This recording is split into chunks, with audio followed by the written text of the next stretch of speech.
First, they were selling ice to the Eskimos. Now they're selling sand to the Saudis. Next, you'll tell me the sky isn't blue, narwhals are real, and our machines run on dinosaur juice. But let's get back to what I was talking about. The fact that Saudi Arabia, a country that looks like a caramel mocha latte on Google Maps, imports sand. Don't worry, Saudi Arabia's sand didn't blow away into Iraq. They still have plenty of it. In fact, 95% of the country is desert, mostly composed of sand dunes. Now, I'm no expert, but sand is coarse, rough, and irritating. So why not use all that sand in Saudi Arabia instead of importing it? Well, just like the US said to Vietnam about communism, the answer is no. Nobody wants this kind of sand. It's the mineral equivalent of a bad happy birthday song. What they want is high quality, top tier, premium Scottish sand. Wait, what? Is that true? Or am I writing a Brightside video where facts don't matter? No, this is real. Saudi Arabia has imported sand from Scotland. Most of their sand comes from countries like Australia, though. The reason is that desert sand is quite different from maritime sand. Desert sand, eroded by the wind, is smooth. Ocean and river sand, eroded by water, is coarser, and that's what's needed for concrete. Before I continue, please subscribe and don't forget to like the video.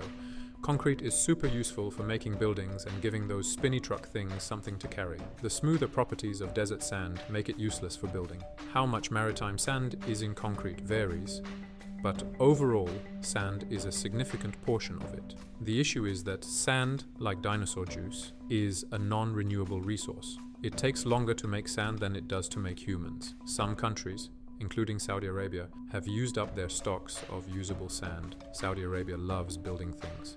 They even decided it would be cool to build the world's third tallest clock tower. Now all their sand is in big clocks and stuff, and they need more. Taking sand from nature for buildings isn't great. It destroys habitats and does other bad stuff that nobody cares about. Because it doesn't affect them directly, sand sells for upwards of $3 per cubic foot. Considering how easy it is to get a cubic foot of sand and how much people need it, it's no wonder that not all sand is gathered legally. Sand theft is a significant phenomenon, with entire beaches stolen in places like Jamaica, Hungary, and India. Globally, there's a sand shortage, just like the asteroid that killed the dinosaurs, Maroon 5's terrible Super Bowl halftime performance, and the heat death of the universe. We can blame China. From 2011 to 2013, they used more concrete than the US did in the entire 20th century. But it's everyone else's fault too.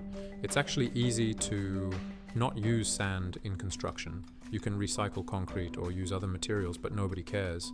So we'll keep turning our finite supply of little rocks into concrete to build skyscrapers until we end up dead and gone after the sand wars of 2027. So, there you have it, the unexpected truth behind why Saudi Arabia imports sand. It's all about the quality needed for construction, the non-renewable nature of sand, and the high demand for building materials. Until next time, keep pondering the curious ways of our world, and follow us for more stories.